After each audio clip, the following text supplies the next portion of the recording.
আমি খুব কৃতজ্ঞ ট্রাইব্যুনালের মাননীয় বিচারপতিদের প্রতি যে তারা ধৈর্য সহকারে আমার এই দীর্ঘ সাক্ষ্য শুনেছেন এবং ধৈর্য সহকারে দীর্ঘ জেরাও শুনছেন।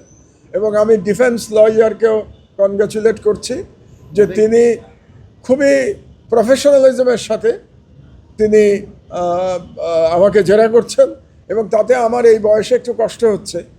আজকে 2 দিন কন্টিনিউয়াসলি আমাকে সাক্ষ্য এবং জেরা দিতে হচ্ছে, যা মিডিয়ার যারা ভিতরে ছিলেন তারা দেখেছেন, এবং কালকেও এটা অব্যাহত থাকবে।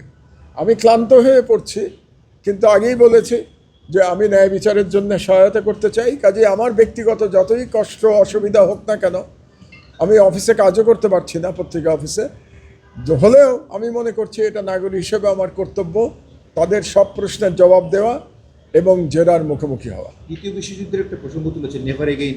জি, কি বলেছেন আপনি? আমি যেটা বলেছি যে দ্বিতীয় বিশ্বযুদ্ধে আমাদের মনে আছে যে হিটলার তার দেশে কমিউনিস্ট এবং ইহুদিদের গণহত্যা চালানোর জন্যে তার গণহত্যা চালিয়েছিল, এবং চালানোর পরে যখন সারা পৃথিবী জানতে পারল যে সেই দেশে কী ধরনের জুলুম চালানো হয়েছে, কিভাবে গণহত্যা চালানো হয়েছে, কয়েক মিলিয়ন জার্মান নাগরিককে হত্যা করা হয়েছে, তখন সারা পৃথিবী বলেছিল যে আর যেন কখনো এরকম দানবের আগমন না ঘটে।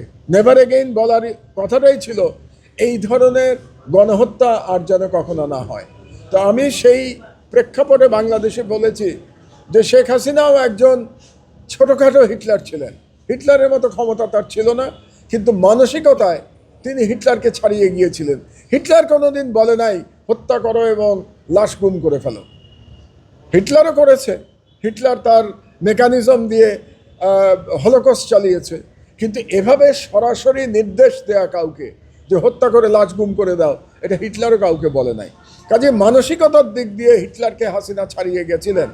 কাজে আমিও বলতে চাই বাংলাদেশে যে নেভার এগেইন বাংলাদেশে আর কখনো যেন কেবল শেখ হাসিনা এবং আওয়ামী লীগের ফ্যাসিবাদ না, আর কোনো ফ্যাসিস্ট শাসক যেন বাংলাদেশে আর কখনো না আসে, এটাই আমি বলতে চেয়েছি। এবং আমার শেষ বক্তব্য এটাই ছিল যে এই বিচারের মাধ্যমে, ট্রাইব্যুনালের বিচারের মাধ্যমে বাংলাদেশের আমরা জাতি হিসেবে আমরা বলতে চাই নেভার এগেইন আর কোনো দিন যেন বাংলাদেশে কোনো ফ্যাসিস্ট, কোনো অটোক্রেটিক রেজিম না আসে।